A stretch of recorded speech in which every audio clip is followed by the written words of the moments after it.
Vaya tema Derecha Fest. Y tenemos un video para entrar en materia. Qué cosa increíble. Mire, hasta se frotan las manos Federico Bonazo. Vamos a darle con todo a esos muchachos. Sí. Vamos a ver este video y regresamos para hablar al respecto.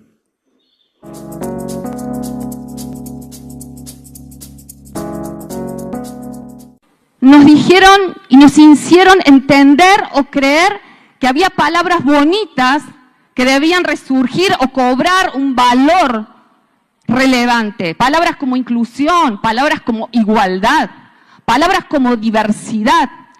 Pero detrás de eso hay una ideología que lo que intenta borrar es la raíz cultural. Lo que intenta socavar son nuestros fundamentos como sociedad.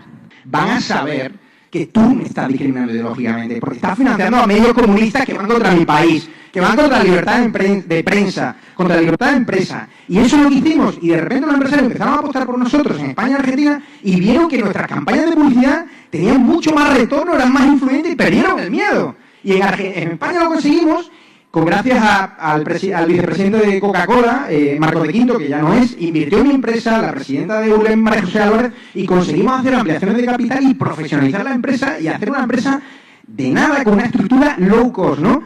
Voy a poner en riesgo mi seguridad, pero voy a ir ahí. Me voy a quedar en la guerra. Tuve oportunidad de irme. Y de repente llego allí, pongo un posteo y me di cuenta que los medios no cuentan la verdad. Que los corresponsales extranjeros, pagados por globalistas como Soros, pagados por fondos USAID de Estados Unidos, de repente nos cuentan que todo que no existe, que el pueblo judío no tiene derecho ni a quejarse de los ataques y de los bombardeos. Y veo que solo nos meten el relato tergiversado de las víctimas palestinas. Y dije, yo me quedo aquí por compromiso con la verdad, por compromiso con un pueblo como el judío, que es el pueblo más perseguido de la historia, y porque yo defiendo la libertad. Y me jugué el tipo, y eso provocó que empresarios nos ayudasen a montar la derecha Diario Israel, empresarios en México, medios número 1 en redes sociales en 2 meses, Uruguay, Ecuador, República Dominicana, Bolivia, donde aquí hay un candidato a vicepresidente que está desafiando a Evo Morales y a políticos corruptos, Juan Pablo, que le mando un fuerte abrazo, porque Bolivia necesita salir de la crisis económica, del problema de divisas y del problema de diésel.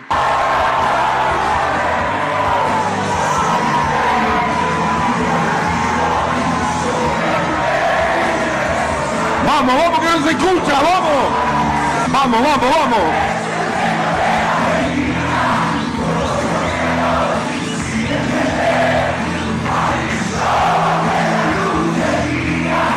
¡Viva la libertad, carajo! ¡Viva la libertad, carajo! La primera de ellas es la justicia social, que de justicia no tiene nada, dado que de parte de la injusticia debe arrebatarle a uno por la fuerza para darle a otro. Esto constituye una desigualdad ante la ley para hacer caridad con dinero ajeno. Este parásito apela a la culpa moral y mediante un intento de lucha de clases da por válido cualquier nivel de intervención estatal, desplazando la libertad, la idea de la responsabilidad individual y haciéndolos esclavos del Estado, porque en el fondo la justicia social es injusta. A su vez, esto le abre el juego al segundo parásito, que es la idea de los derechos sociales. De hecho, hoy hice un tuit acerca de estas ideas, de cómo, por ejemplo, contaminan, digamos, el cerebro del soviético. Esta idea busca generar expectativas ilimitadas en la gente, sosteniendo que cada necesidad es un derecho y que todos los derechos requieren intervención estatal y gasto público. No es casualidad que ningún izquierdista sepa definir precisamente qué es neoliberalismo. Se trata de un concepto meramente emocional de la izquierda, que tiene por objetivo crear un cuco para cuando gobiernan y un chivo expiatorio para cuando fracasan, y generar rechazo a cualquier reforma pro mercado cuando no tienen el poder, pero no tienen un contenido real, es solo un fantasma, un cuco. Por lo tanto, es nuestra tarea encender la luz y que vean que el cuco no existe. Esto ya fue resuelto por el gran Milton Friedman. El empresario, solo por perseguir el beneficio económico dentro de los márgenes de la ley, ya es un benefactor social, porque solo puede hacerse rico dándole al prójimo un bien de mejor calidad a un mejor precio que el resto.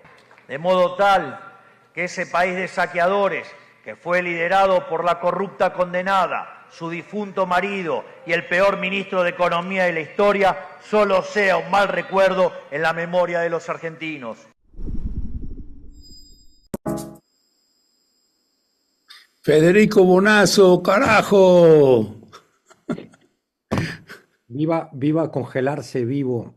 Qué cosa. A ver, bueno, muchas cosas que decir. Primero, yo quisiera decirle a la audiencia, a nuestra audiencia de Rompeviento, principalmente y mayoritariamente mexicana, ¿por qué estamos hablando de algo que pasó en Argentina, que podría ser un espectáculo más de la decadencia de lo que es hoy el grupo político que dirige este país?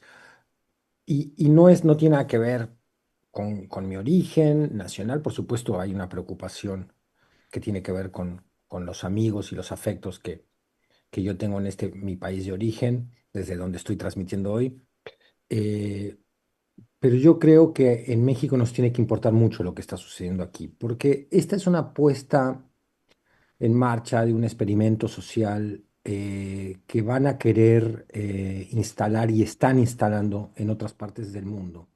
México, nuestro querido y adolorido México, parece a salvo de este ataque, de esta narrativa que ha conquistado el poder político aquí, que ha conquistado el poder político en los Estados Unidos, que ha conquistado el poder político en El Salvador, en el Ecuador de Noboa, que amenaza con reconquistar, instalando de nuevo el pinochetismo en Chile. Es decir, no es que estamos ante un hecho aislado, sino que estamos ante una nueva propuesta de sociedad que está ganando espacio de manera, pues no podemos decir hegemónica todavía en lo que consideramos Occidente o lo que llamamos Occidente, pero sí que tiene controlado a los estados más importantes de esta parte del mundo, los Estados Unidos. Entonces, esto no es un fenómeno ajeno o separado de lo que estamos viendo de las persecuciones racistas del ICE, la institucionalización del racismo, el desprecio por el otro, y eso incluye también el desprecio por las mujeres. Esto que estamos viendo aquí, donde van personajes, Salinas Pliego ha ido a visitar varias veces a la Argentina y hablar en este tipo de encuentros, así como Agustín Laje, Nicolás Márquez y los principales ideólogos del mileísmo han venido acá. Están todos coordinados, esto hay que insistir en comunicárselo a la audiencia, por la Atlas Network y otro tipo de fundaciones que coordinan a la derecha internacional, que ha impuesto con mucho éxito en la Argentina un control narrativo que ha hecho eco en muchísima gente y que es lo que han intentado hacer y están intentando hacer en varias partes del mundo. En México no les ha resultado por situaciones que podemos analizar, que es bien interesante analizar por qué en México no ha cundido este discurso todavía. Sin duda la batalla narrativa, esto lo decimos siempre, la ha ganado el obradorismo, la ganó con ese genio de la comunicación que fue López Obrador, pero yo no me confiaría en que esto va a ser así siempre. Y son señales de alarma, repito, por el grado de coordinación que tienen. Cuando nosotros vemos las declaraciones de Chicharito, cuando nosotros vemos la campaña que inició Marta Higareda contra el marxismo, ¿no?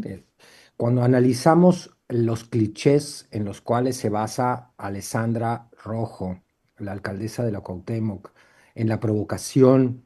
Federico querido, si Sí. la audiencia otra vez habla de tu volumen, si le puedes Ok, trepar un poquito más, por favor, gracias. cómo no. Audio settings. Ahí yo creo que estoy mejor, ¿no? Eso, gracias. Una disculpa. Repito, nos Oye, interesa lo mucho lo bueno es que eres músico y sabes de sonidos. Ay, Fede, perdón. No sé por qué en el Zoom de Rompevientos siempre entro con el. Perdón, no, no.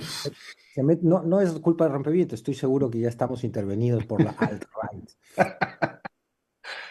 Bueno, y perdón si me extiendo un poco en este tema y No, prometo no, no, moderar, dale, vale la pena, vale la pena.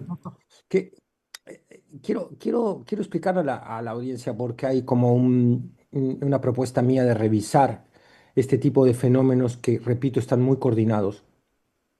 Porque creo que es una nueva propuesta muy, muy peligrosa, muy perniciosa de sociedad que está ganando espacio político en el mundo. Me preocupa muchísimo.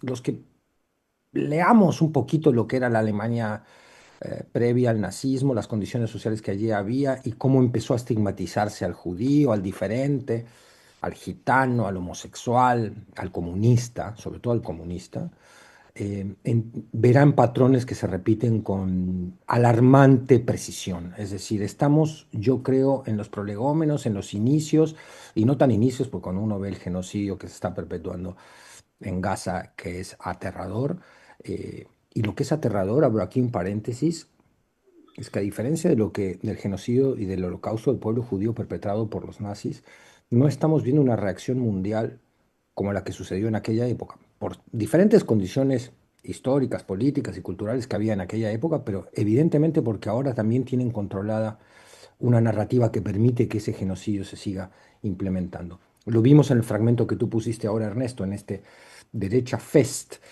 donde la justificación del genocidio cunde, prende en muchísima gente que sostiene que Israel se está defendiendo. Y esta correlación de fuerzas narrativas no ha sido alterada lo suficiente como para que la ONU, la parte decente del mundo, la Corte Penal Internacional, el trabajo incansable de personas como Francesca Albanese hayan logrado revertir el genocidio. Y eso es muy preocupante porque lo que estamos viendo es que esa violencia y ese monopolio militarista, autoritario de ultraderecha, profundamente racista, puede empezar a reproducirse en otros sectores del mundo, que es lo que quiere un personaje como Milei, que es un alcahuetazo profundo de Netanyahu, ¿no? Entonces, son fenómenos que están muy relacionados. El speech de Chicharito, yo cada vez pienso que está más pensado dentro de este uso de figuras públicas para instalar el regreso de un machismo que está muy ofendido y preocupado por el avance de los diversos feminismos, de la lucha de las mujeres, por una homofobia que está muy preocupada por las reivindicaciones sexuales de ciertos grupos de la sociedad. Eh, y pienso que tenemos que, primero, tener un diagnóstico muy certero de cómo esto puede permear en México. México parece a salvo por ahora, figuras como Verástegui por ahora no prenden. Hay que echarle un ojo a Alessandra Rojo, yo creo que es una buena figura que tiene la derecha en México, una chava suficientemente articulada y con cierto carisma como para poder convertirse en la figura que la derecha mexicana, la ¿Hablas, ultra. hablas de Alessandra Cuevas de la Vega? Exactamente, que ella disimula más su vanidad, que la tiene, y yo creo que la obscena vanidad de Sandra Cuevas la sepultó, ¿no? Igual que la excesiva vanidad de Lili Telles, ¿no? No cundieron, no prendieron en cierto público. Alessandra me parece más peligrosa. Eh, yo creo que estamos ante un fenómeno internacionalizado, por usar un término eh, que intenta explicar el nivel de coordinación que tienen las ultraderechas hoy en día y que está entrando en México. Se topa con una 4T que se ha sostenido muy bien narrativamente, pero que ha presentado, como vamos a revisar en algunos de los temas de hoy en esta mesa, está presentando flancos débiles por donde va a colarse el speech de esta derecha coordinada internacionalmente. Gracias, gracias, Federico. Temoris, ¿qué decía al respecto? Híjole, hay una cosa, es que está lleno de posibles fragmentos, esos videos de la derecha Fest. A mí me impresionó la introducción. Hay uno de los videos que nos pasó Federico, es la introducción al evento, y todo eso es de una violencia alucinante. A Milei le gusta equipararse con un león, y no solamente ponen imágenes del león con la melena que avanza mirando al frente, sino otras donde el melón, donde el melón, donde Milei, digo, donde No, el león, Chupar lo que es gerundio, es todo. El melón eh, y ley. donde el león caza a un cervatillo o algo parecido y lo prende por el cuello y lo destroza, ¿no? O sea, es este lenguaje. Veía a uno de los ponentes, Nicolás Hernández, creo que se llama, que hablaba. Ah, no, No, no, perdón. Márquez. No, no, Márquez. no, no, perdón, pero no a él, no, a un español, el de la derecha diario, que decía que la libertad de expresión se había terminado, pero que la defendía. Los mismos que se dedican a hacer pedazos verbalmente con insultos y con vulgaridades a sus oponentes, a sus rivales. El de los zurdos de mierda y todo eso, son discursos de exclusión, son discursos de odio, son discursos de silenciar, si no es que más, al rival. Y ellos se quejan ahí de la libertad de expresión, de la falta de ella, o de que, y se proponen como defensores. Este tipo, Nicolás Márquez, dijo, parece que están en un concurso, porque es el encuentro de la derecha, pero él llega y dice que a él, que podían haber escogido a otro orador, pero que lo llevaron a él porque no hay nadie de ultraderecha. O sea, es así como que yo soy más que ustedes, ¿no? Y no, seguro que por ahí aparece otro que no, yo soy más derechista que este otro. El, la cosa es que parece que vivimos México y Argentina en dos mundos distintos, en dos sistemas solares distintos, en universos paralelos o no lo sé. Pero el ambiente que se vive allá es difícil, o sea, como lo que ves en esos videos, yo creo que si no vamos, como tú lo estás haciendo, a presenciarlo, nos va a seguir costando trabajo entender, porque hay una radicalización alucinante, una violencia constante, un aplastamiento de los que no están con esa línea. Es como también, ahora que estuve en Los Ángeles, me quedé impresionado que tú también estuviste, Ernesto, porque en lo que vemos en la tele no se compara con la sensación de estar ahí con la opresión, con la persecución, con la vigilancia. Y uno regresa a México y no es que aquí estemos en jauja, hay muchos problemas. Tenemos el problema del crimen organizado, tenemos el problema no de una oposición desarticulada e inútil, pero sí de una derecha corrupta que está enquistada adentro de Morena intentando ganar espacios adentro de eso. Pero lo que sea que veamos aquí parece poca cosa con ese ambiente que estamos viendo al norte y al extremo sur. Un amigo mexicano, un politólogo que se enamoró de una argentina y vive allá ahora, me trajo este libro. Dice, Pablo, es de Pablo Semán, son varios textos de varios autores. Presenta esta víbora y dice, está entre nosotros. ¿De dónde sale y hasta dónde puede llegar la extrema derecha que no vimos venir? Para ellos no había nada peor que Mauricio Macri, que ya es bastante derechista. Pero a Mauricio Macri lo rebasaron por la derecha, lo rebasó Milei y Milei le está robando su partido, absorbiéndolo dentro de la Libertad Avanza, que es el suyo. Este amigo me lo trajo porque nos quiere alertar, quiere decir, tengan cuidado en México, tengan cuidado, porque de pronto, o sea, dices que los veo muy cómodos, los veo muy tranquilitos, creen que sus problemas son muy agudos, y no es que no lo sean, pero los de Argentina los dejan pequeños. A mí, o sea, que yo me pregunto, ¿cómo podemos enfrentar eso? ¿Cómo podemos enfrentar a las cuevas y a las tellas, que pues sí, parece que ya son figuras muy desgastadas, autodesgastadas, ellas mismas se han erosionado?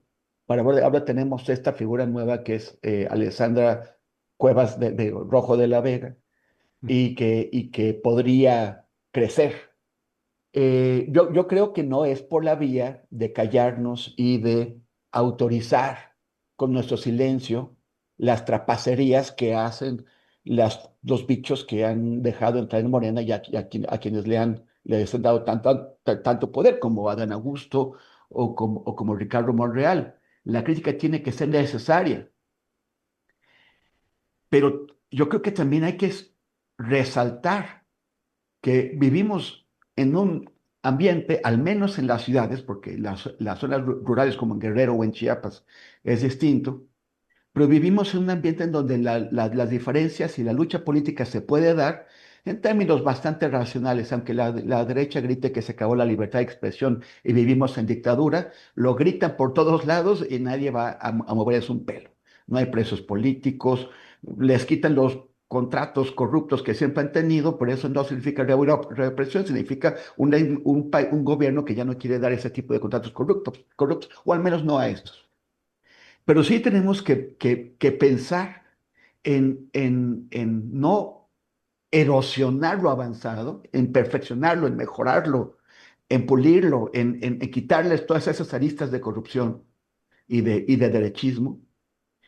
Pero creo que haríamos un gran mal si hiciéramos, cometiéramos errores que les abrieran el camino a estos hombres. Ricardo Salinas Pliego está muy interesado en usar su dinero para financiar a la extrema derecha. El trumpismo está metiendo dinero en México a través de la Conferencia de Acción Política Conservadora.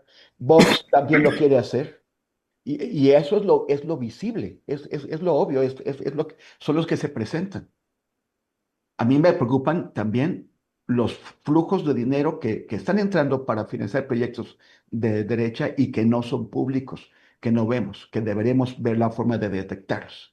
Y también, por supuesto, que ya tenemos este embajador de que ya hemos hablado, con una agenda abiertamente injerencista.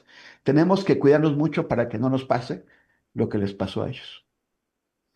Pues sí, Temoris, una preocupación pues bastante real y yo coincido también con lo que dice Federico con respecto de estas figuras que van emergiendo. Tampoco descarto el papel que pueda tener más adelante Ricardo Anaya, que también es un hábil orador, y en el caso de Alessandra Rojo de la Vega también me parece que es pues sí, un personaje que la derecha ya la tiene ubicada, y que posiblemente pues la veremos más y más como tiktokera, como lo que sea, pues, pero que está haciendo una campaña intensa. Y a propósito de esto que señalas, Temoris, con respecto de los personajes, ¿no?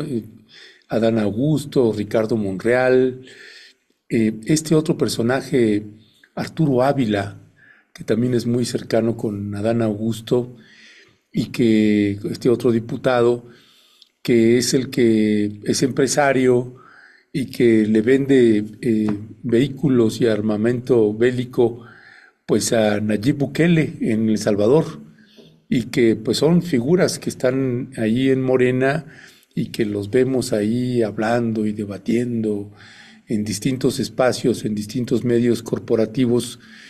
Y estos cuidados a los que se refiere Temoris, y que Federico Bonazo, y tú que también te ha tocado, que te interesa mucho estudiar el papel de la 4T, de Morena, pues que pues son estas preocupaciones. Parece ser que ahora han creado una nueva área, dentro del partido Morena, donde ahora va a haber una revisión, ¿no? Estará participando Armando Bartra, Epigmenio Ibarra, que son los dos que tengo identificados, que estarán haciendo una revisión de quiénes son los que se están incorporando al partido Morena, para ver si la derecha no entra por ahí. De por sí ya ha entrado en varios flancos. ¿Qué decía al respecto? Bueno, claro. A ver, estamos viendo que Morena está echando marcha atrás con esta maniobra institucional dentro del partido, con algunos comentarios abiertos, con una suerte de despertar que se manifiesta en redes sociales de parte de muchas de las voces importantes de la 4T, que apoyaban indiscriminadamente la estrategia del atrapatodo para derrotar, en teoría, a la derecha, sin darse cuenta que la derecha se les coló adentro. Y la gran pregunta es si este proceso es irreversible o es reversible. Podemos aplicar el gran, la sabiduría popular y decir más vale tarde que nunca, pero no podemos dejar de preguntarnos seriamente si el proceso es reversible. Eh, Estamos dándonos cuenta de que no era una actitud purista, idealista, de progre buena ondita señalar esto. Que poner a un tipo como a Hernán Bermúdez a cargo de la seguridad pública en Tabasco. Y antes, digámoslo con todas las letras, poner a un tipo como Adán Augusto en la Secretaría de Gobernación, traer a Erubiel Ávila, traer a Murat, pactar con Yunes. Y los nombres, no, digamos, no alcanzan. Lo vemos ahora con Armenta en Puebla, ¿no? Que está legislando la censura. Con Laida Sansores en Campeche, que están legislando la censura. Eso es nutriente elemental para el discurso de la derecha, de son censores, de todos son iguales. Eh, Estamos viendo que esa estrategia que defendía gente tan respetada y querida como Lorenzo Meyer, lo acabo de ver en una entrevista diciendo al doctor Meyer, bueno, aquella estrategia que sirvió en aquel momento ahora ya parece que no va a servir, hay que... Nos tuvimos que haber dado cuenta antes. No era una crítica desde el purismo idealista, de progre buena ondita, la que hacían varios sectores, varias voces, me incluyo allí. Es estratégico el asunto de no introducir en un movimiento social de corte popular, que apele a la justicia y a los derechos, a personajes que encarnan otros intereses, a oportunistas como Mario Delgado, que evidentemente no tienen en su agenda política, que carecen de ideología, para decirlo rápidamente, la menor preocupación por ese pueblo que dicen defender. Son los Monreales, los Adán Augusto, los Delgado, que ocupan puestos fundamentales y protagónicos en la 4T. No estamos hablando de la periferia militante. Entonces, ahora, ¿cómo va a ser la 4T para revertir eso? Con todos los problemas que tiene.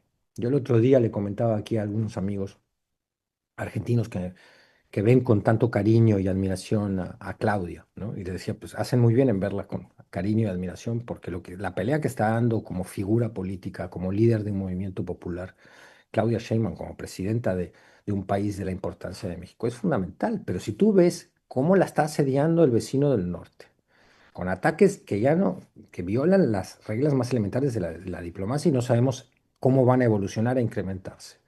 Tienes por el otro lado el sabotaje y la presión y el chantaje permanente de la clase empresarial, a la cual si le recortas un solo privilegio, enloquece. Por el otro lado tienes un crimen organizado que está vinculado con estructuras del Estado, con políticos, eso es ineludible, eso tenemos que analizarlo y ponerlo con valentía en la mesa del análisis, sin que esto signifique hacer equivalencias falsas como quiere hacer la oposición, por supuesto. ¿No? Que ahora todo es García Luna y todo es Calderón y todos son lo mismo. Es lo mismo López Obrador que Calderón. No, no es lo mismo y la evidencia probará para siempre que no. Pero ojo que esta derecha es especialista en borrar la evidencia. Si han construido la imagen de que el Che Guevara era un genocida, imagínense. Eso que parte de un libro de Nicolás Márquez y de Agustín Laje, que fueron dos de los expositores ayer en el Derecha Fest, y ya está siendo utilizado por la derecha mexicana. Y es la que da pie argumentativo a Alessandra Rojo para quitar las estatuas, que es una provocación directa, parecería un tema menor, pero no lo es, porque está destinado a socavar todos los íconos, todas las figuras, todos los símbolos de lo que ha sido la resistencia popular, la pelea por la justicia, con más o menos efectos a lo largo de la historia en nuestro continente, por lo menos latinoamericano. Entonces, es, es de lo muy preocupante, porque la estrategia de Morena del atrapatodo, hay que ver el daño que ha causado. Por un lado, en el terreno absolutamente práctico, ¿quién va con, es lo que yo siempre pregunto, ¿dónde está el claudismo? ¿Quiénes van a heredar que tengan suficiente fuerza política? No me cabe la menor duda que está lleno de militantes y un tipo como el mismo Armando Bartra, como Taibo II, como el mismo Lorenzo Meyer, gente de indiscutible capacidad intelectual, de una ideología muy clara, pero ellos no son los que van a aspirar al poder político. ¿Quién va a heredar el legado obradorista? Porque mucha gente dice, no, pero ¿qué te preocupas por esto? Ven el 2030 muy lejos, yo lo veo muy cerca y me preocupa. Y la verdad es que la herencia en el 2030, si nos vemos en el escenario más leve, es un tipo como Marcelo Ebrard, que va a representar el interés empresarial. Ese sería el peor, el menos grave de los males que nos esperaría. Eh, entonces, creo que es una maniobra de una 4T que espero que haya cobrado conciencia de que la lucha por el poder no puede convertirse en fin, en objetivo final, sino que es solamente un medio para instalar un verdadero programa transformador y que no vas a transformar con este tipo de personajes en lugares protagónicos del gobierno, del movimiento, del partido. Entonces, este habría sido un caso, el de Adán Augusto, perdón si me volví a extender, aquí cierro, habría sido un caso magnífico para que Morena y la autoridad que tiene Claudia Sheinbaum hubieran actuado y decir, por supuesto que aquí debe haber tejes y manejes que no estamos viendo en la superficie, ¿no? En las noticias, que tienen que ver con la grilla política que se mueve en ese submundo al que podemos entrar de manera especulativa, pero nunca con la certeza del dato concreto. Nadie tiene el candor como para pensar de que aquí no puede haber ciertas maniobras de los poderes que están en disputa dentro de Morena, como para decir, ahora le bajamos la cortina de Ana Augusto, pum, y nos vamos quitando rivales de encima. Puede ser. Pero lo que es la reacción pública oficial de la dirigencia de Morena es unidad, cerrar filas, no está solo y desaprovechar una magnífica oportunidad. Estoy de acuerdo con Epigmenio Ibarra cuando dice, bueno, el respeto al debido proceso, a la presunción de inocencia de Adán Augusto. No, no, perfecto. Pero acá estamos ante un hecho político, no solo jurídico. Y el hecho político es que no tenemos dirigentes a la altura de los desafíos que el campo popular exige. Y ahí es donde Morena quizás desaprovecha una oportunidad de oro para dejar muy claro que no son lo mismo. Por ahora no lo ha hecho en el caso de Adán Augusto, parece que no lo va a hacer, que no hay una autocrítica fundamental y a tiempo que debe hacer este movimiento popular que llamamos obradorismo o 4T, antes de que se la coma o por dentro la misma derecha, como muy bien decía Temoris, o por afuera narrativamente el avance de esta ultraderecha que hemos venido denunciando. Gracias, perdón que estaba en silencio. Gracias, Federico. Pues este tema de Adán Augusto, darle su justa dimensión, también, además de que señala otra vez Federico Temoris del caso de Alessandra Rojo de la Vega, que parece un caso menor, el asunto de las estatuas o no, pero que no necesariamente lo es. Pero en el caso de Adán Augusto y lo que está sucediendo en Morena, a mí honestamente, Temoris, a mí me dio gusto ver que pueda estar por ahí Armando Bartra y Epigmenio, pues con una especie de filtro de empezar a cuidar los que se van a ir, los que se van a incorporar, y lo que nos gustaría es que no solamente los que se van a incorporar a Morena, sino los que están también dentro de Morena. ¿Qué decía al respecto? Tu El micrófono. micrófono, Mauricio. Perdón. Gracias. Hablábamos hace un rato de los riesgos de la extrema derecha llegando desde afuera de la 4T, pero pues otro es adentro.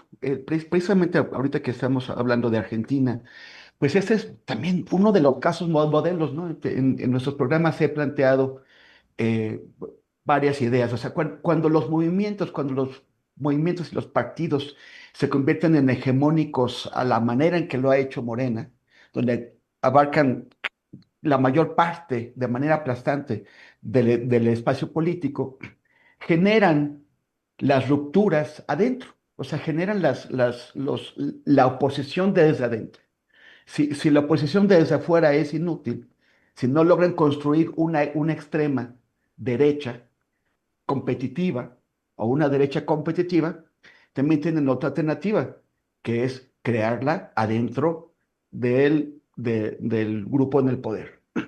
Yo había propuesto, lo hayamos discutido, los casos del Partido del Congreso de India y del Congreso Nacional Africano en Sudáfrica, que lleva 31 años en el poder, no hay quien se lo dispute, pero fue tomado internamente por los oligarcas, por los grandes empresarios. El actual presidente Ramaphosa y uno previo, Thabo Mbeki, los dos están entre los hombres más ricos del país, que se originaron en el movimiento contra el apartheid, pero que se convirtieron como parte de todo esto, gracias a sus conexiones políticas y empresariales, en dos de los llamados los cuatro fabulosos, o los fabulosos como los de Marvel, los cuatro fantásticos, porque son negros, de los hombres más ricos, o sea, son los cuatro más ricos del país, y es la clase empresarial negra que se incorporó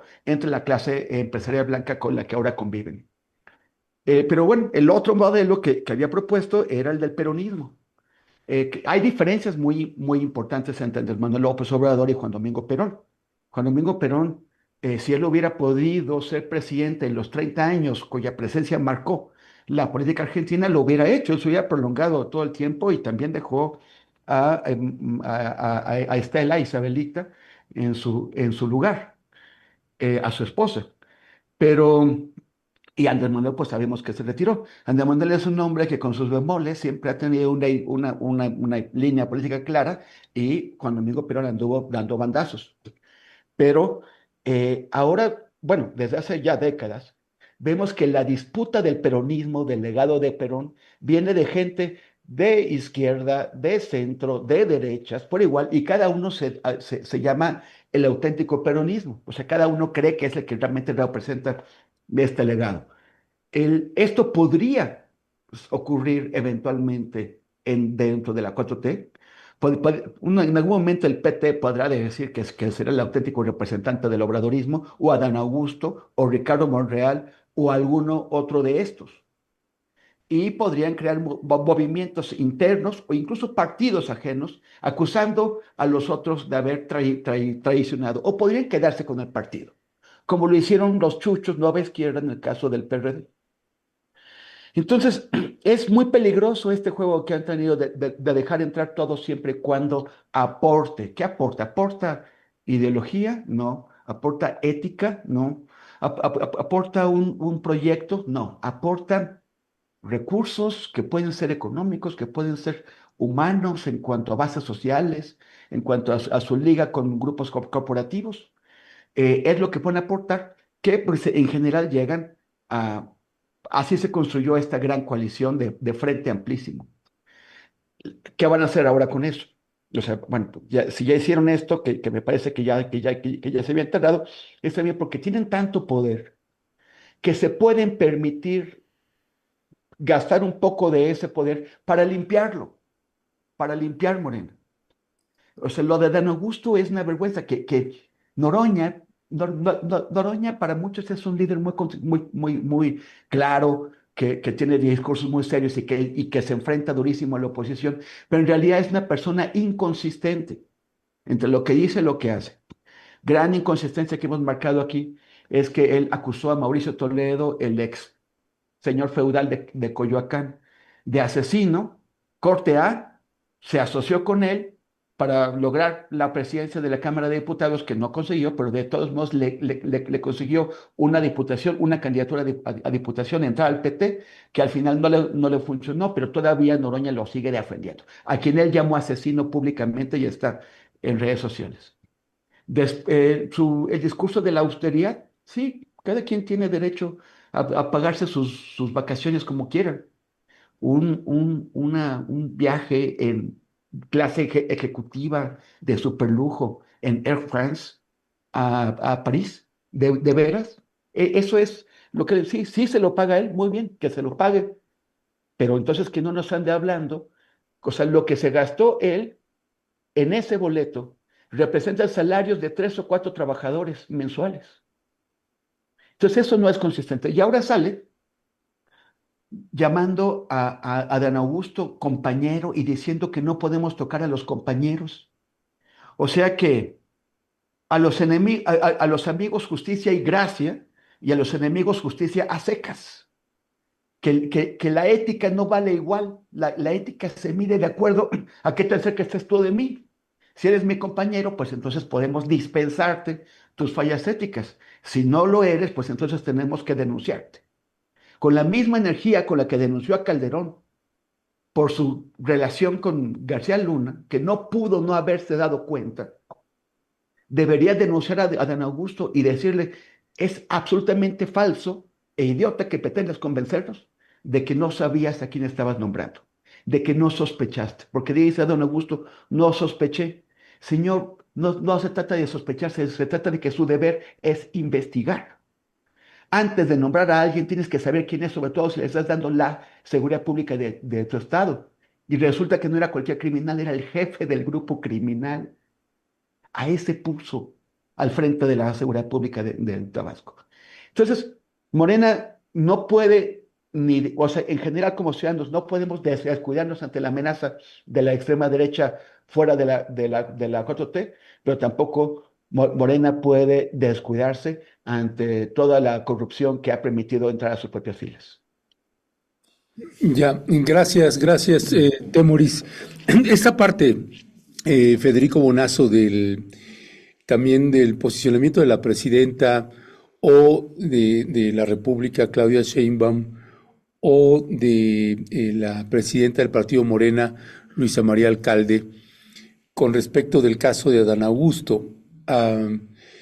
Y que además, en el otro lado, pues también es cierto que hay pues toda una cargada contra Adán Augusto, y entonces pues la gente siempre está, pues te ha tocado verlo, quién sabe ya cuántos años, de lo que callamos los de Morena, o lo que callamos las de Morena, o de la 4T, cuando vemos irregularidades en ese sentido. ¿Cuál, desde tu punto de vista, cuál sería el trato, no sé si la palabra es correcto, el trato correcto que se le tendría que dar al caso de Adán Augusto dentro del movimiento de la Cuarta Transformación y del partido Morena, desde tu punto de vista? Bueno, la presidenta es la presidenta de México también, entonces evidentemente no puede abiertamente salir a dar una opinión concreta, sesgada. Ella dice lo que pues su investidura le obliga a decir, es decir, bueno, que actúe la justicia, eh, no al linchamiento mediático inmediato sin ningún tipo de pruebas. Luisa María Alcalde dice, tiene un lapsus muy interesante Luisa María Alcalde, dice que esto llegue hasta donde tope.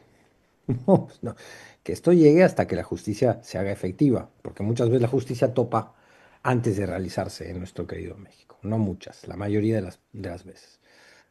Entonces, son dos figuras que tienen responsabilidades diferentes.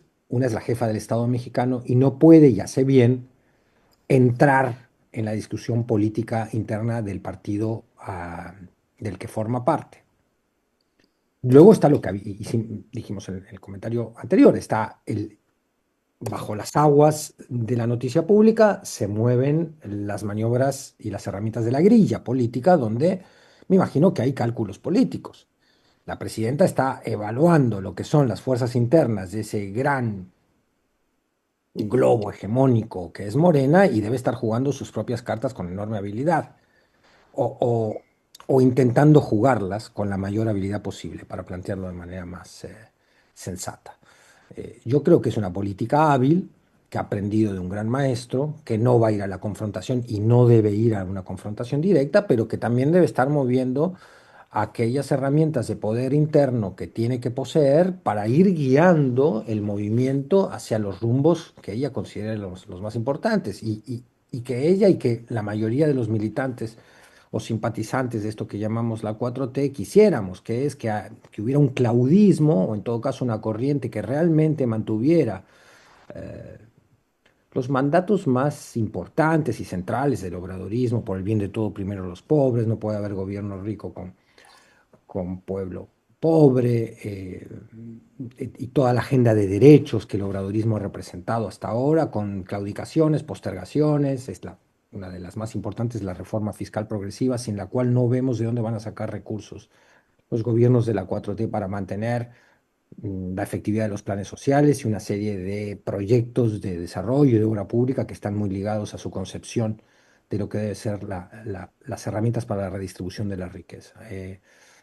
Ahí hay como una enorme contradicción, es decir, no se está dando la disputa contra los grandes ricos de este país de manera abierta para arrebatarles un poquito, o la palabra arrebatar va a sonar muy violenta, para hacerlos cooperar un poco, y que devuelvan mucho de la riqueza que el Estado mexicano les dio con concesiones y con favores y con prestaciones que excedían lo legal. Sería hora de que le devolvieran al pueblo de México un poquito de toda la riqueza que esta nación les ha dado para intentar pensar en una mejor sociedad donde ellos mismos, los ricos y las oligarquías de este país, se vean beneficiadas de una sociedad más próspera. Esa batalla política de poder con el empresariado y con las oligarquías no se está dando. Y al no darse, uno dice, bueno, demonios, ¿qué otro momento importante vamos a tener de autoridad política de un gobierno de izquierda para dar las batallas importantes?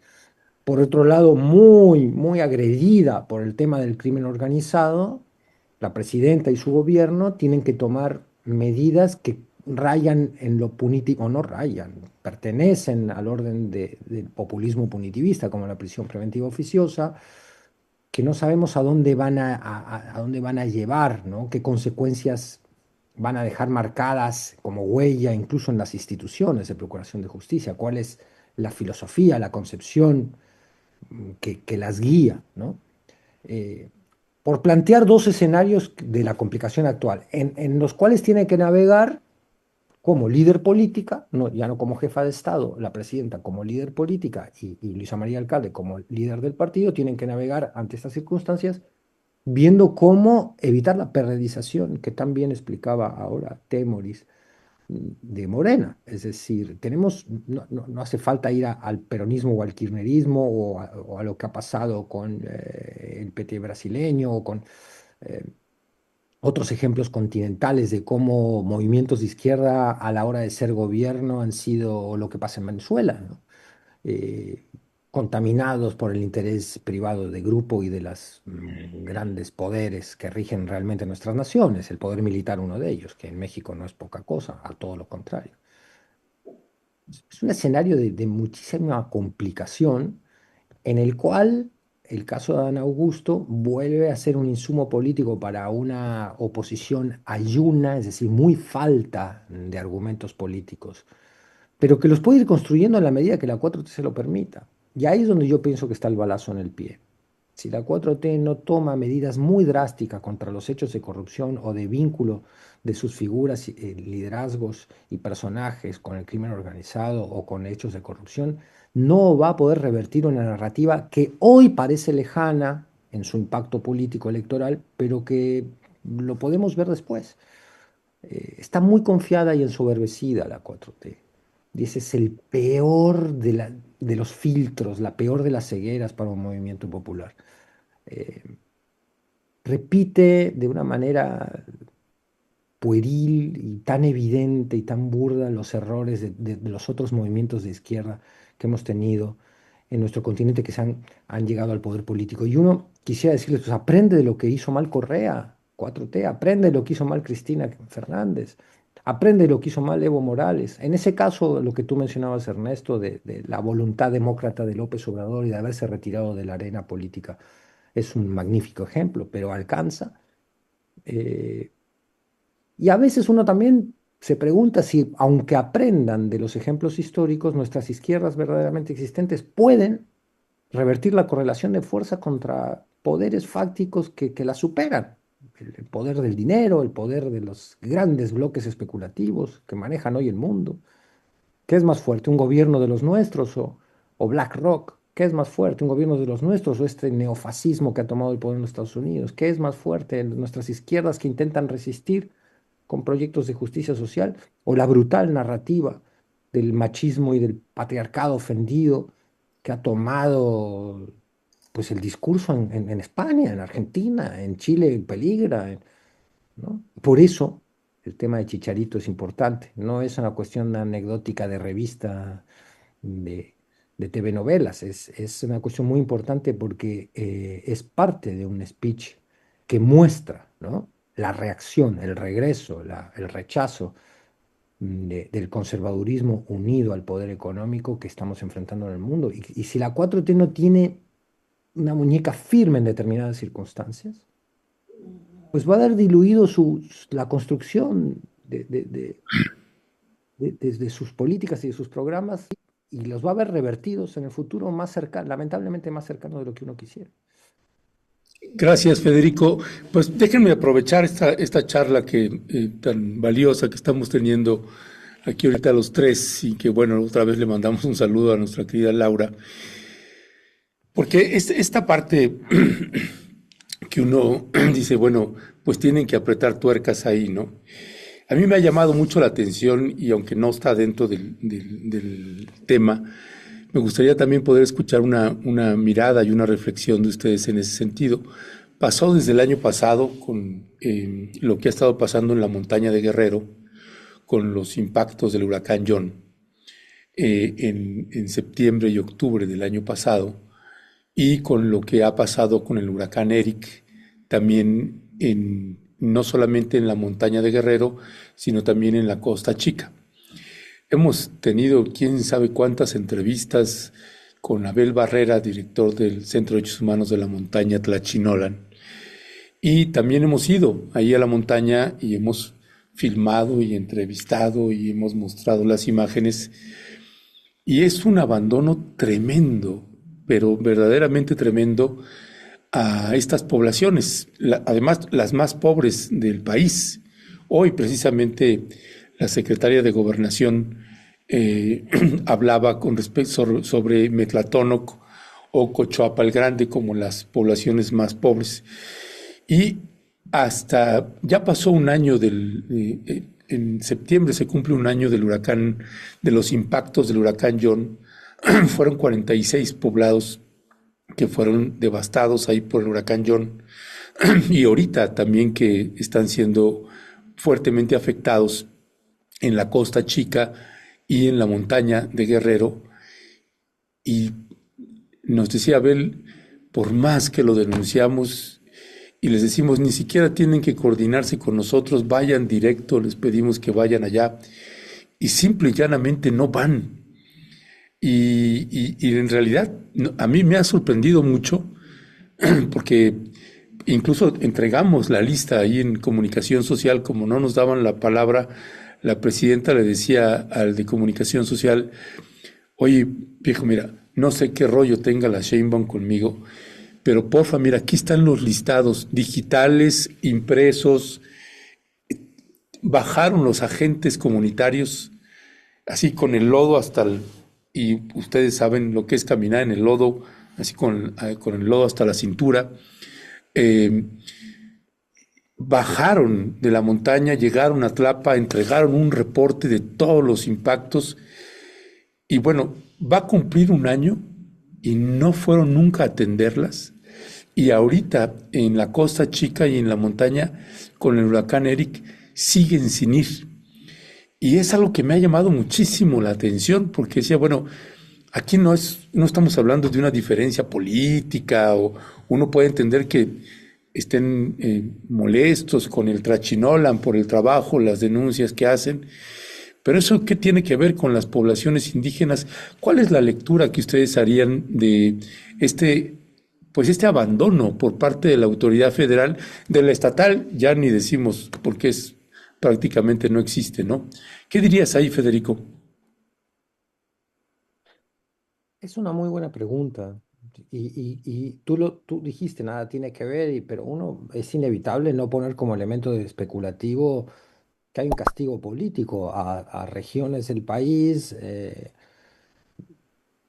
han manifestado a través no de manera ciudadana, no por espontánea bronca de la población, sino a través de organismos de derechos humanos que los apoyan y que o periodistas como tú, de enorme valentía, Ernesto, que van y reportan y se meten allí y entienden el drama cotidiano de esa gente e incomodan al poder político que se dice de izquierda con las renuncias a sus responsabilidades.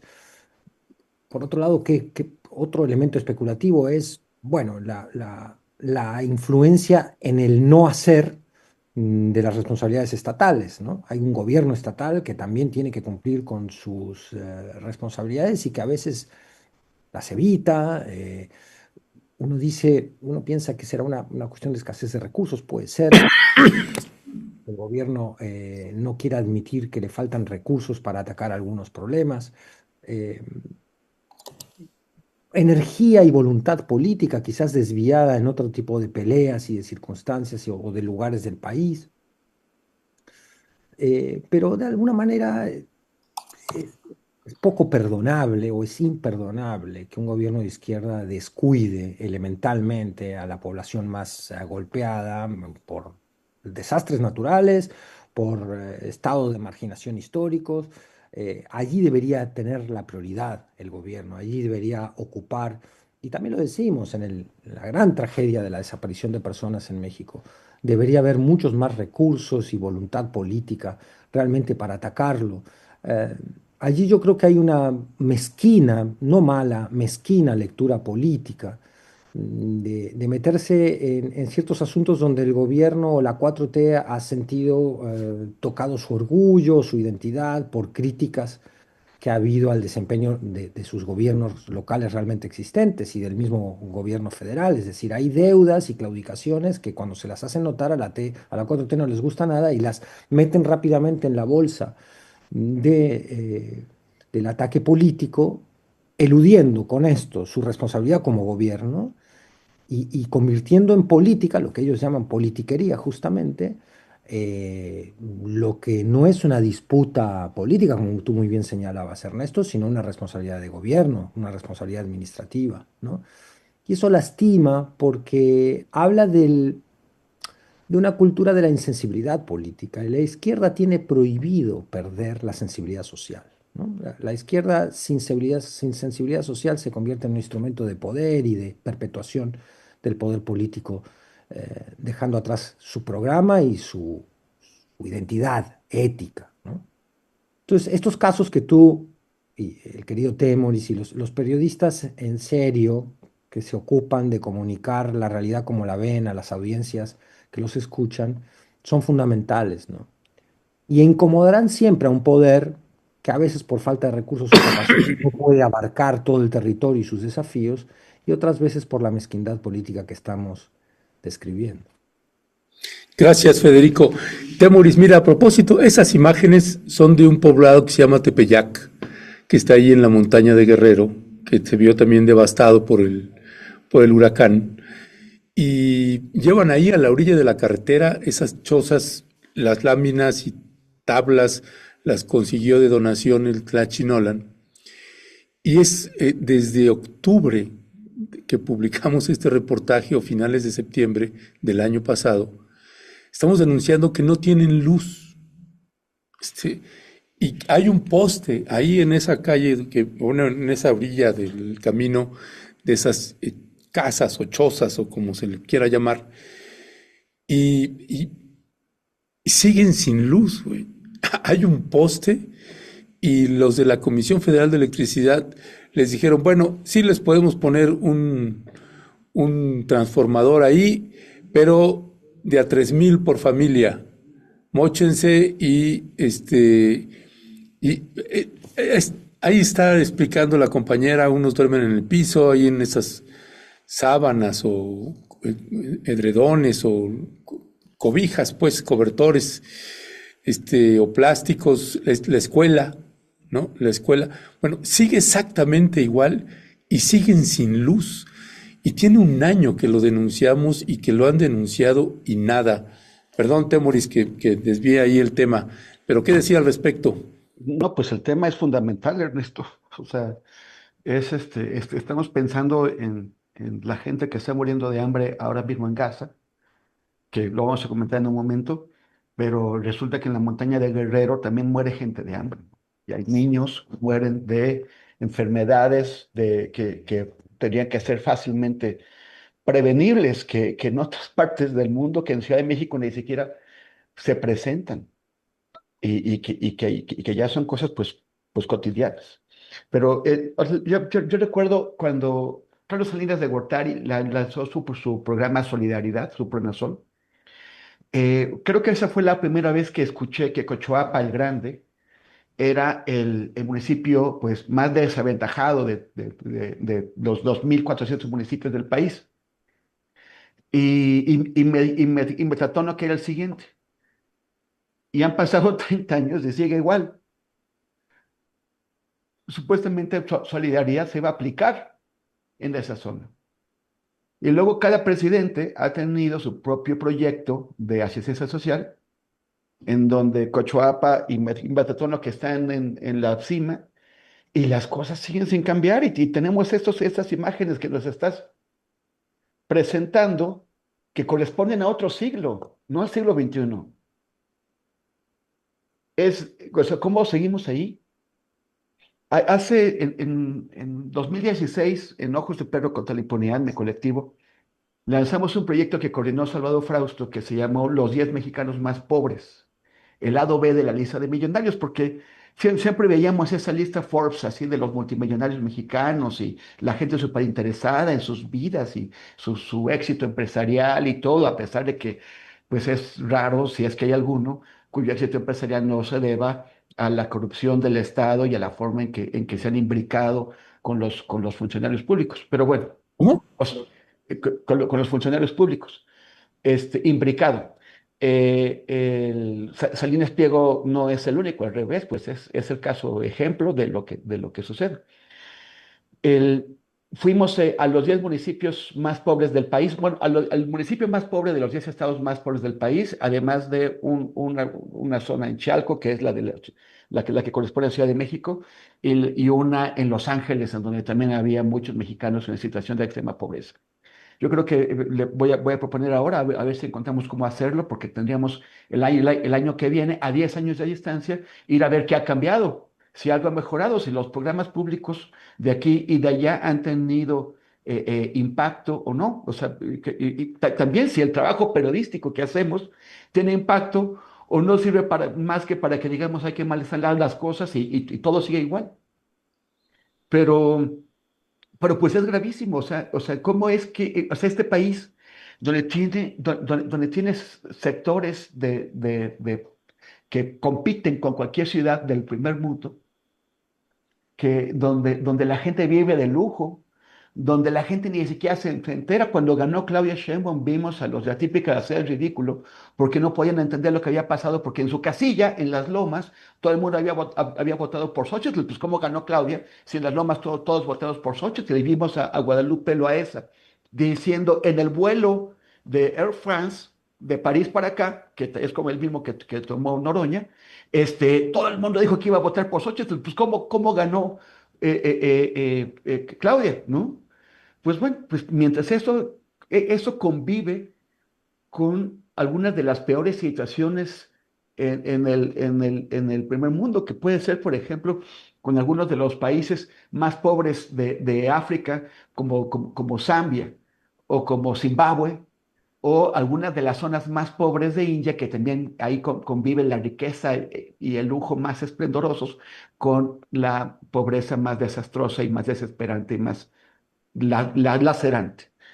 Eh, es un país en el que cuando el mismo Salinas de Gortari prometió que iba a pasar al primer mundo, los zapatistas se encargaron de echarle a perder el cuento, pero no, un sector de la población, 5%, 7%, va a poder gozar de los beneficios de ser parte del primer mundo, hincándole los colmillos al 90% de la población que trabaja y se friega y que no ve esos beneficios. Eso, una verdadera transformación. O sea, hay grandes éxitos del gobierno de López Obrador y ahora de Claudia en cuanto a la eficacia de los programas sociales para aliviar la pobreza. Pero eso no significa que se haya transformado el régimen económico en este país. Aquí teníamos a alguien que decía que el neoliberalismo se había acabado. No, el neoliberalismo sigue vivito y coleando independientemente del partido que gobierna. Gracias, Temoris. Pues para ir cerrando, Temoris y Federico, iría contigo otra vez, Temoris, para este otro tema que nos proponías también. Si les parece, dejamos ya el de Chicharito o lo pasamos ahí nada más al final. Me gustaría más abordar el tema de los periodistas también que están perdiendo la vida en Gaza y que las agencias noticiosas pues se han ido articulando. Así que tenemos aquí una imagen precisamente de la agencia AP y además vamos a pasarles otra imagen de un artículo que está escribiendo Temoris en su página de Mundo Abierto y le vamos a pasar también la liga. Pero es gravísimo lo que está sucediendo y lo que sigue sucediendo en Gaza y además no solamente en Gaza, en Cisjordania con todo lo que se avecina, Temoris. Sí, es una tragedia. O sea, es que cada vez es peor. Parece que ya llegamos al extremo y cada vez es peor.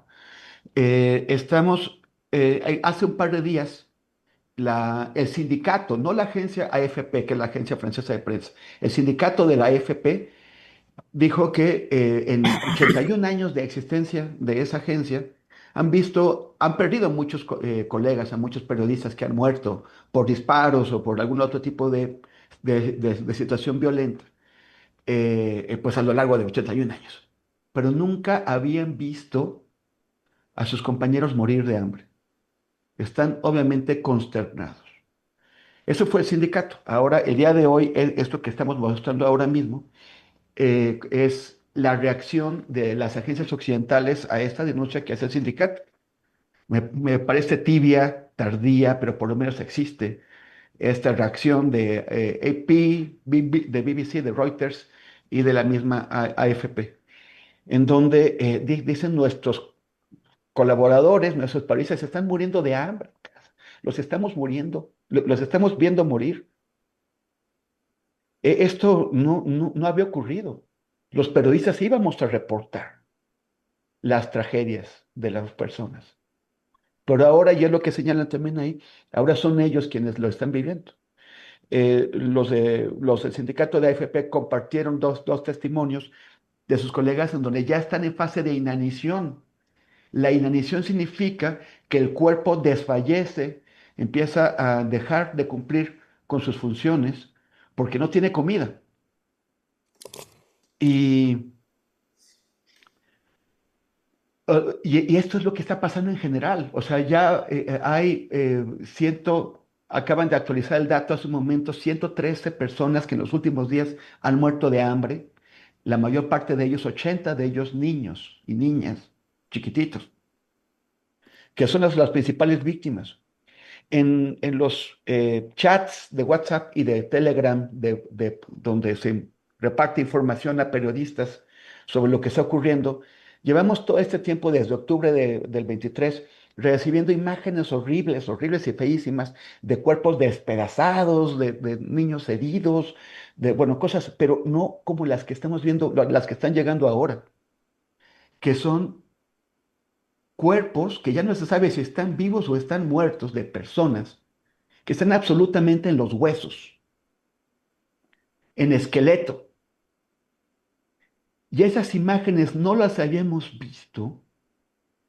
O sea, las podemos ver en cualquier momento, pero son en blanco y negro, con baja calidad, porque son las que fueron tomadas en los campos de concentración nazis, en Dachau, en Buchenwald, en Auschwitz. Y ahora estos tipos que están utilizando, los israelíes, que están utilizando el término humanitario para burlarse con absoluta crueldad de la gente que está muriendo y que está desesperada con el hambre, y tienen esa fundación humanitaria de Gaza que se dedica a matarlos, ahora quieren hacer una ciudad humanitaria, que en realidad no es más que un megacampo de concentración donde quieren encerrar a 2 millones de personas.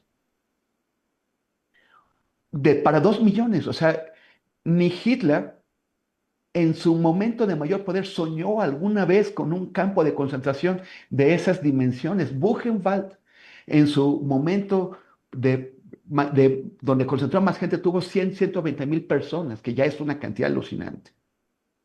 Aquí estamos hablando de más de 2 millones. Y esto hay que insistir siempre. Esto no es solamente obra de Israel. Sería fácil de decir, ay, los israelíes lo hacen solitos. No, no lo hacen ellos solos. Cómplices necesarios, no cómplices, son artífices, son perpetradores directos. Son las naciones occidentales que le dan a Israel el dinero. Ellos financian esto. Que le dan a Israel las armas y que le dan cobertura política y diplomática. Y que más se dedican a perseguir en las calles de Estados Unidos, de París, de Londres, de Berlín, países que van por el mundo dando lecciones de libertad de expresión, de derechos humanos, de democracia. Ellos son los perpetradores directos también de esta tragedia. Estados Unidos, el Reino Unido, Francia, Alemania, y hay otros menores, pero esos son los principales. Es una tragedia increíble. No solamente son los periodistas, son los médicos que ya no pueden atender, médicos heroicos que han aguantado todo este tiempo, que algunos de ellos han tenido oportunidad de salir de Gaza y la han rehusado porque su tarea está ahí. Trabajadores de la agencia de la ONU, de UNRWA, todos ellos ya no pueden hacer su chamba porque no tienen que comer. Y lo estamos viendo en directo. ¿Quién puede quedarse impávido ahí? Y nada más una cosa. Hace 2 días, la población de una isla griega, que es paraíso vacacional, que se llama Siros, se manifestaron y rehusaron que un crucero israelí atracara en su puerto y que los pasajeros bajaran a ver lo bella que es esa isla. Y los echaron. Yo me pregunto, ¿por qué los sionistas tienen derecho a pasear por el mundo? ¿Por qué los soldados israelíes tienen derecho? Vienen a México cada 3 días. Tienen derecho a venir a las playas de México y de cualquier lugar del mundo, a los bares, a los cafés, a la colonia Condesa, a Cancún, a pasearse cuando están matando a la gente de hambre en Gaza. ¿Por qué? Pero ya lo extiendo, porque es lo que me quedé pensando al preguntarme si era correcto que a todos los pasajeros israelíes, vacacionistas de ese barco, les impidieran llegar. ¿Por qué los ciudadanos israelíes tienen ese derecho también? ¿Por qué los vamos a admitir? Porque hay de todos. Hay mucha gente en Israel que se está oponiendo en las calles al genocidio y que los están golpeando y encarcelando. Pero esa gente está en las calles oponiéndose al genocidio. No se va de vacaciones. Seguro hay mucha gente israelí con buena conciencia que quiere irse de vacaciones. Si la conciencia es verdaderamente buena, no se sube a un crucero a ir a unas playas griegas. Se queda en su país a luchar y a enfrentar a los nazis malditos que están en el poder y que están enviando a sus jóvenes a asesinar y a masacrar gente. No, los ciudadanos israelíes no tienen derecho a pasearse ni a tomar vacaciones, porque unos son sionistas y los otros tienen que estar en las calles luchando contra los sionistas. Así es, Temoris, y estas son precisamente las imágenes que le pasamos el día de ayer. Ya sabe usted, todos los días hablamos de Palestina en este medio de comunicación, y estas son las imágenes precisamente de la comunidad judía que está protestando también ya dentro de Israel, en Tel Aviv y en varias ciudades, y que hay varios casos en que también han sido reprimidos. Pues será muy, muy importante que la propia comunidad judía, no solamente la que está dentro de Israel, sino que también la que está fuera de Israel, pues pueda levantarse y protestar porque carajo, vaya, pues estamos presenciando un genocidio y cómo demonios quedarse callado. Mi querido Federico Bonazo, ¿qué Oye, decía al nada respecto? más, nada más, este joven que mostraste es uno de los dirigentes de la resistencia en Israel contra el nazismo de Netanyahu y de sus socios. Ese video es de una marcha que hicieron también hace un par de días, en donde están mostrándole en la cara a los israelíes lo que no quieren ver, que es los niños que están matando. Y ellos también son israelíes, pero esa es la gente que sí está luchando. Sí, sí. Federico, Y bueno, no voy a extenderme ni agregar mucho más a la brillante y conmovedora locución de Temoris.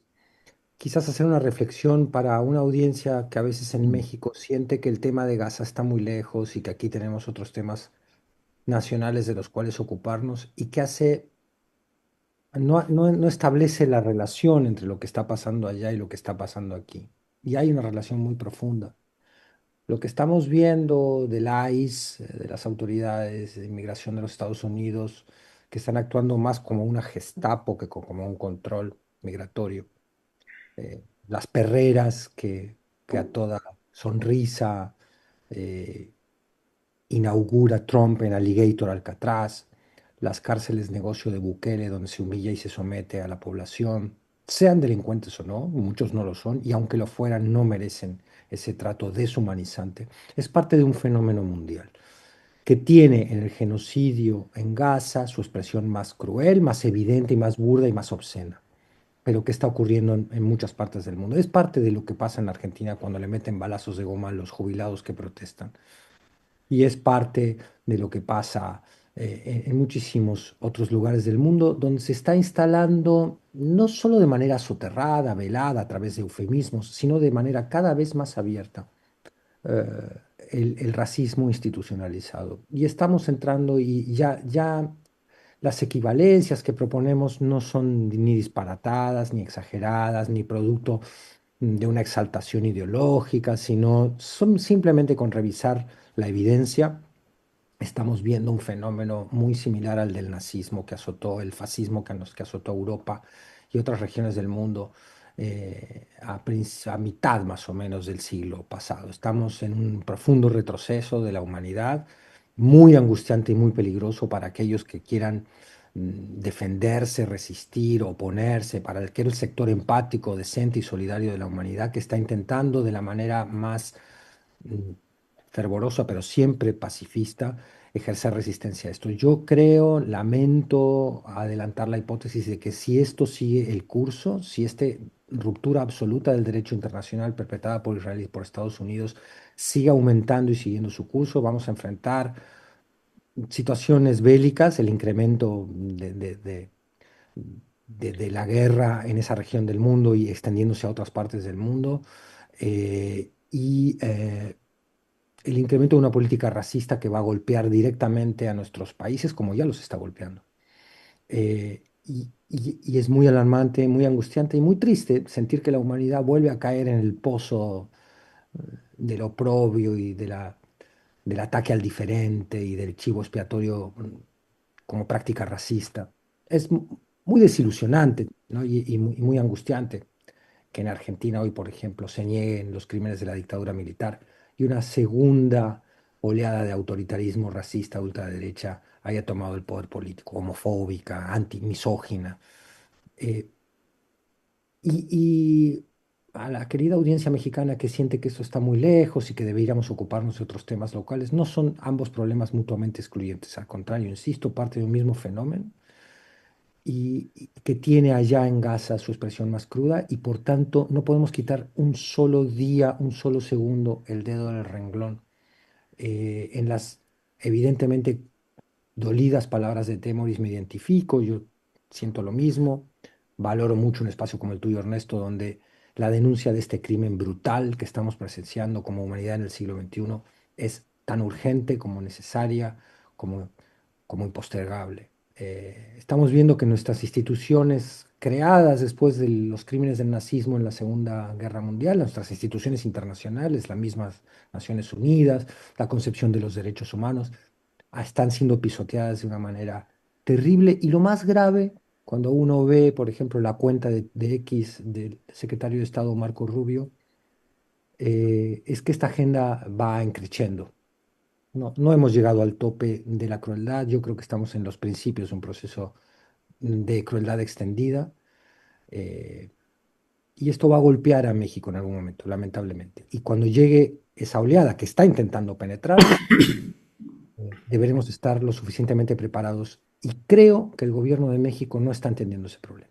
Y ahí sí hay una claudicación, no solo de orden ético, sino de orden estratégico del gobierno mexicano, que no está entendiendo que hoy la denuncia coordinada al genocidio en Gaza, haber ido a la reunión de Colombia, pero no haber firmado el documento, no estar apoyando de manera mucho más decidida la denuncia que están haciendo presidentes como Lula y como Petro, como el sur global, que realmente ha entendido que esto es un genocidio. Postergar esa respuesta va a tener consecuencias políticas para México también en el mediano y el largo plazo. Ahí sí habría que hacer un llamado urgente al gobierno mexicano de que entienda la urgencia estratégica de la denuncia del genocidio, no solo humanitaria, que es la primera que debería contemplar. Gracias Federico, y gracias Temoris. Pues es también un llamado ahí también con estas últimas reflexiones también de Federico y de Temoris, ¿no? En lo que está sucediendo en Gaza, pues cómo no nos vamos a indignar, a rabiar, a doler, a todos los demonios que usted se pueda imaginar cuando uno ve este tipo de imágenes y que sabemos este tipo de realidades. Y en las tragedias nunca hay que comparar que si una es mejor o peor que otra. No, tragedia es una tragedia y hay que estarla denunciando, y más si no se está atendiendo. Y esta parte de la responsabilidad del gobierno de la Cuarta Transformación y de Morena, porque precisamente no queremos que lleguen al gobierno pues estas ultraderechas, este fascismo que uno lo puede ver reflejado en el gobierno de los Estados Unidos, en el de Israel, en el de Argentina. Y, por ejemplo, esto que señalaban Temoris y Federico con respecto a la figura de Alessandra Rojo de la Vega y otras figuras ahí que puedan emerger. Hacía una publicación yo de una crítica a Alessandra Rojo de la Vega en Twitter, donde le decía, pues ya deje de tanto tiktokeo y póngase a trabajar. Y me llamaba la atención las respuestas, porque también sirve para calibrar. Te voy a pedir si pones nada más estas 3 últimas imágenes que te había pasado, mi querido Cristian, porque esta es como la lectura, ¿no? Y la respuesta. Ya, Chairo, no van a recuperar Cuauhtémoc y van a perder la ciudad. Vete a llorar a una de las grandiosas utopías. Córrale, ja, ja, ja, ja. ¿No? Ese es el lenguaje.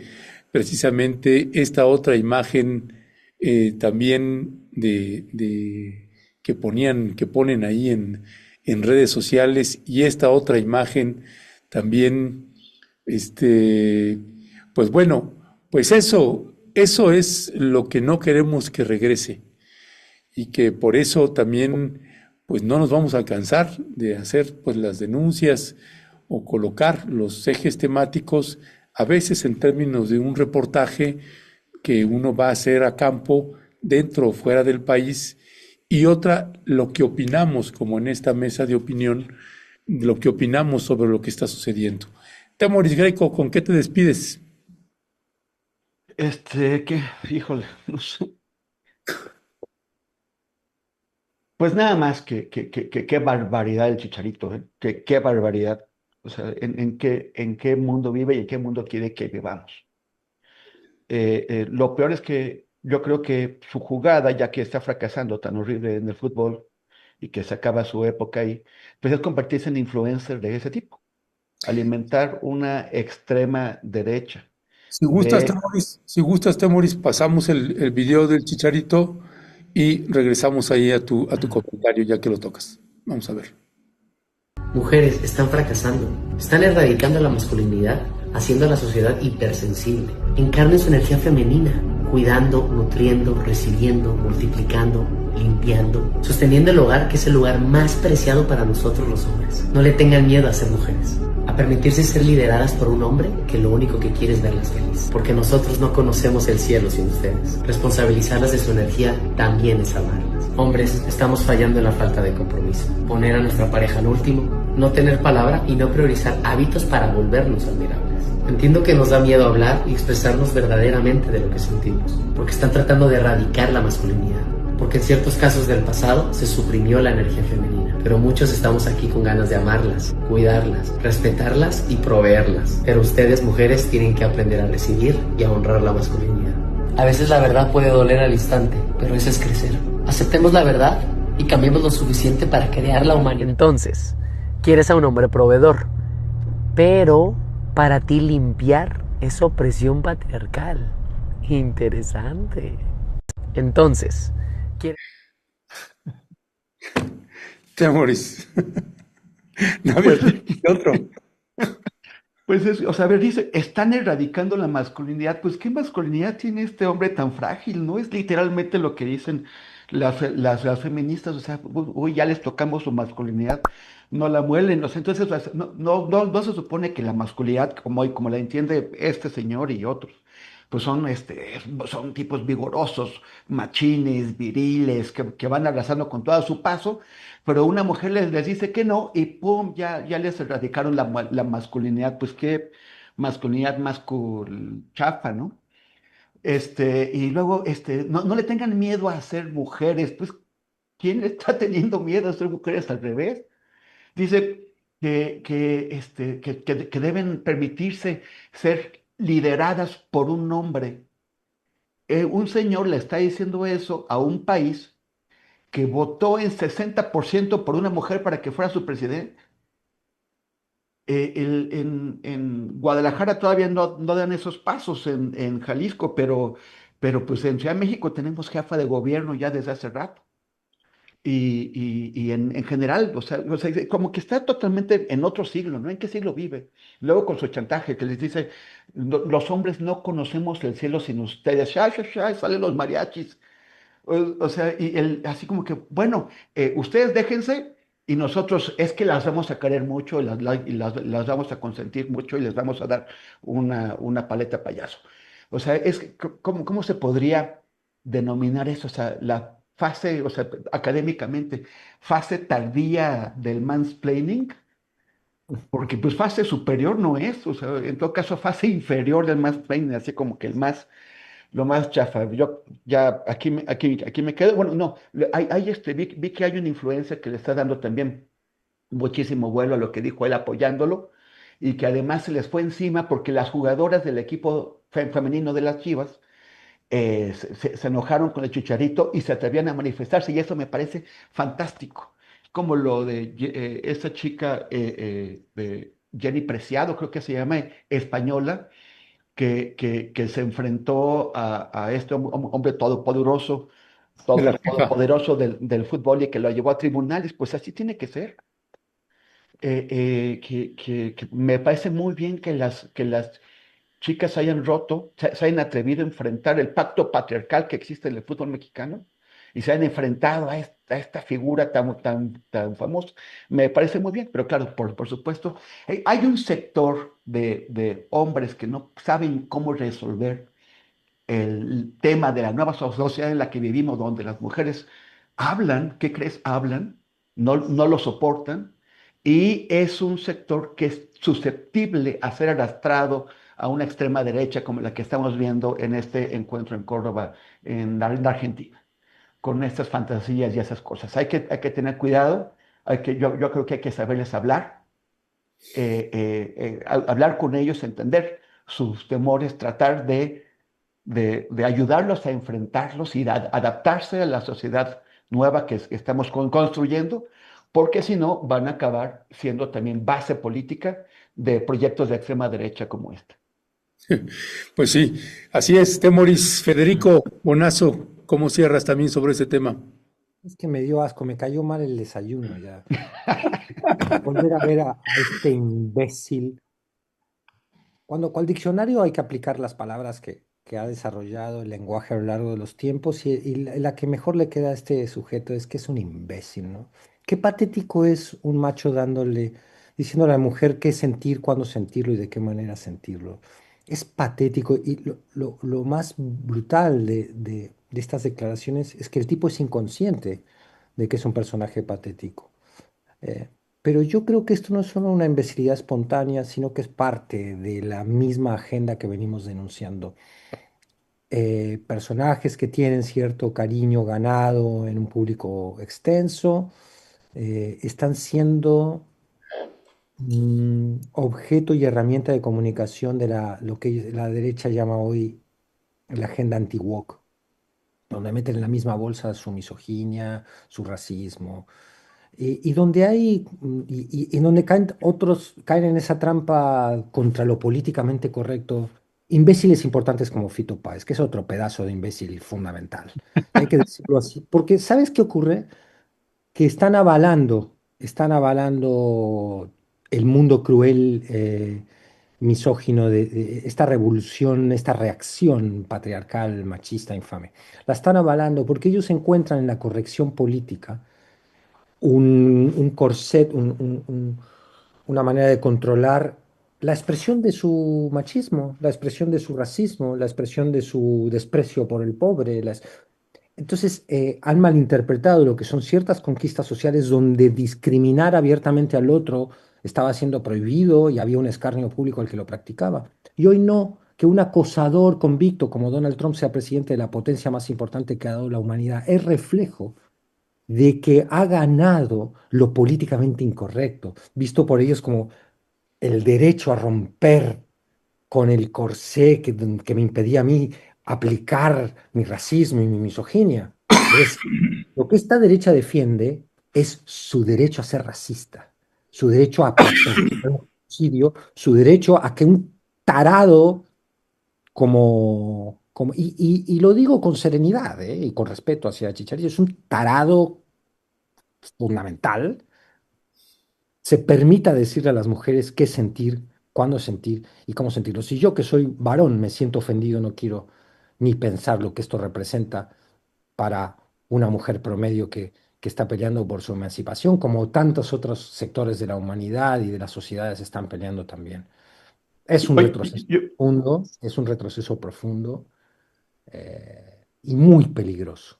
Y está coordinado. Yo no creo que sea solo una imbecilidad espontánea de este tipo, sino que esto es parte de una campaña que incluye el análisis antimarxista de Marta Higareda, por ejemplo, ¿no? Politóloga fundamental, es parte de lo mismo. Sí. Bueno, les aviso, Federico Temoris, que ya hay una disculpa de Chicharito Hernández. Claro. Vamos a ponerla, por favor, a cuadro, mi querido Cristian. Agradezco de corazón a todos los que me han apoyado, a quienes con respeto me han compartido sus perspectivas y me exigen ser una mejor persona. Lamento profundamente cualquier confusión No, pues, o malestar que mis palabras recientes hayan causado. Nunca fue mi intención limitar, herir ni dividir. Como padre, hombre y miembro de esta comunidad, mi prioridad es actuar con respeto, humildad y responsabilidad. Estoy escuchando, reflexionando y comprometido a expresarme con una mejor claridad y sensibilidad, especialmente en temas tan delicados. Creo que el cambio empieza por uno mismo. Aprovecharé esta oportunidad para entender, crecer y seguir trabajando para ser una mejor versión de mí mismo, desde la honestidad, el amor por mi familia, mis valores y el amor por todos ustedes. Gracias por su comprensión, exigencia, amor y compañía en este camino. Javier Hernández Chicharito. Pues bueno, ahí está la disculpa, o sea, Federico. esto pues es una disculpa que no atiende el fondo del asunto, ¿no? O sea, No, lo no. evade.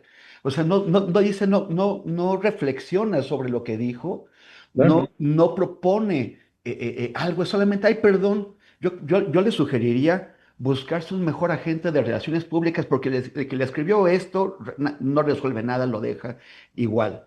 Y pues es cierto que ese tipo de personajes famosos son un instrumento que se puede utilizar para generar o para fortalecer esas posiciones de extrema derecha. Estoy viendo una serie muy rara basada en un libro de Philip Roth, que yo creo que es más bien o sea, es una justificación de todos los temores que manejan y que alimentan los sionistas.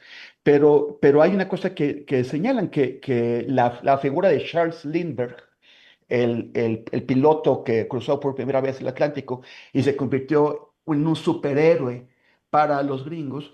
Bueno, pues en algún momento la extrema derecha pro-nazi intentó convertirlo en una figura catalizadora del movimiento pues extremista en Estados Unidos, sobre la base de que era considerado un héroe. Bueno, pues estas figuras sirven para eso, ¿no? O sea, igual en algún momento vemos que lo que realmente quería hacer el Chicharito no era convertirse en influencer y vivir de eso, sino también llevar gente hacia el abrevadero de la extrema derecha. Pues sí, Federico, ¿con qué te despides de esta claridosa carta de, disculpen ustedes si hubo una confusión? Me estoy dando cuenta que estoy llegando tardísimo a otra entrevista que tenía para acá. Nos hemos volado la barda. Laura, vuelve a ¡Ay, qué controlar barbaridad! estos Sí, machos que no paran de hablar.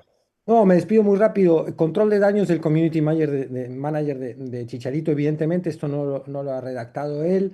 Y tengo una mala noticia para él. Por más que redacte disculpas, seguirá siendo un imbécil hasta el final de los días. A menos que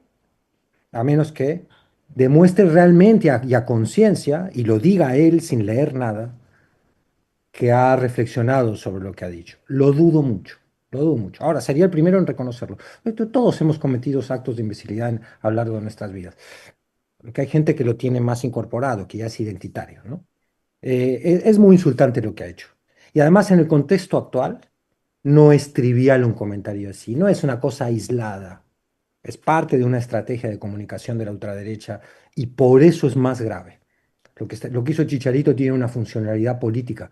Que le salió el tiro por la culata, por supuesto, porque estos brutos no miden tan bien la correlación de fuerzas. No han entendido en qué puntos ha cambiado la sociedad y cómo las mujeres van a defender lo conquistado, y en la medida en que nuestro propio machismo revisado nos lo permita, los varones más o menos conscientes estaremos detrás de ese gran movimiento de libertad que han mostrado y enseñado al mundo las mujeres, y que indigna realmente, porque indigna como toda injusticia, ¿no? Más allá de los géneros y más allá de los defectos individuales de cada persona, el que carezca de la sensibilidad para entender que el discurso del Chicharito es un insulto y no una reflexión espontánea, creo que se está perdiendo una parte esencial de lo que ha ocurrido en el mundo y cómo debemos pensar el mundo en el que vivimos. Pues bueno, Federico Temoris, muchísimas gracias, y yo creo que se puede curar también de esa invisibilidad. Sí, se puede ir a vivir a Marte o a otro lugar, a lo mejor sería mostrar un poquito de cordura. Temoris, Federico, muchísimas Oye, gracias. Fede, tráenos unos muñequitos de Milei para ponerles unas agujitas. Órale.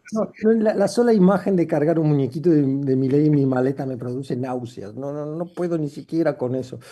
Es horrible lo que está pasando aquí. A ver si el próximo miércoles voy a la manifestación de los jubilados y las jubiladas y les hago un reporte. Mándanos un reporte. Sería buenísimo, mi Todo lo que querido. coincide con el horario de mi presencia en Astillero, pero yo creo que le voy a decir al buen Julio que creo que puedo aportar más grabando con el celular lo que es la dignidad de estas viejas y viejos maravillosos que mantienen, eh, sí, esto, que dan una pelea por la dignidad contra el avasallamiento de estos Claro, tipos. mandar unos videitos no estaría mal ahí, mándale a Julio, mándanos acá. En fin, Federico, un fuerte abrazo, Temoris, otro, y seguimos al habla. Nos vemos pronto por acá.